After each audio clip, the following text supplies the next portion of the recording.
this work? The problem is I can't tell you how it worked, because the only person that actually knows how it worked is Donald Trump. It's whatever he thinks that the value of the asset is. It doesn't take into consideration anything such as appraisals, or what he'll do is he'll say, well, the building across the street, despite the fact that it's brand new construction, it's not office, it could be residential, is valued at $2,000 a square foot. He'll then turn around and say, well, because I'm 1.25 million square feet in 40 Wall Street, therefore I claim it's worth 715 million. So, he just makes things up as it goes along.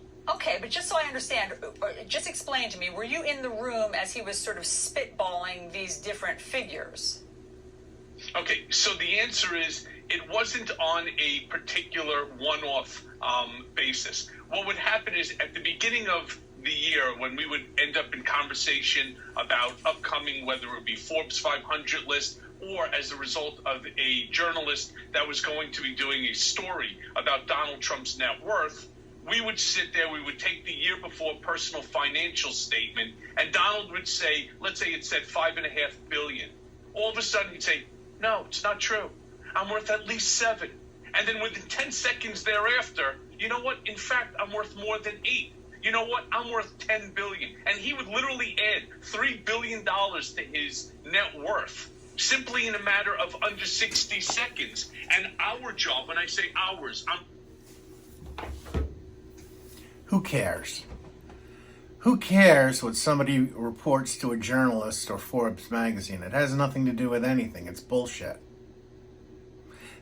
Forbes Magazine is not a government entity. You're not reporting official numbers to a government entity. So let's talk about property value. Have you ever looked at for homeowners out there, your real estate tax bill, you've got an estimated value of your real estate that they calculate your taxes on? Take a look at it. It may say your home is worth $175,000, and yet if you went to sell that house today, it would be worth $400,000. Property taxes, if you're a business owner, when you get the form of value list from cities and towns, it asks you estimated market value or reserve value of the property, which is the purchase price minus depreciation. So if you bought a piece of kitchen equipment for $1,000, 7 years later, the depreciated value is literally worth $0. So you put $100 as the estimated value on your property tax form of list. When you go to a bank to buy a property, they ask for your asset values, market values, not depreciated values. So you report to the bank your estimated market value of the property. Or if you're going to buy a property, what's the estimated market value of the property you're looking to purchase or want a loan on? The bank then sends out an appraiser.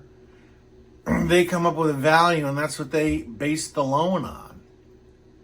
So yes, there are different values of what you report for real estate taxes and property tax values to cities and towns, state and federal government. It's all different.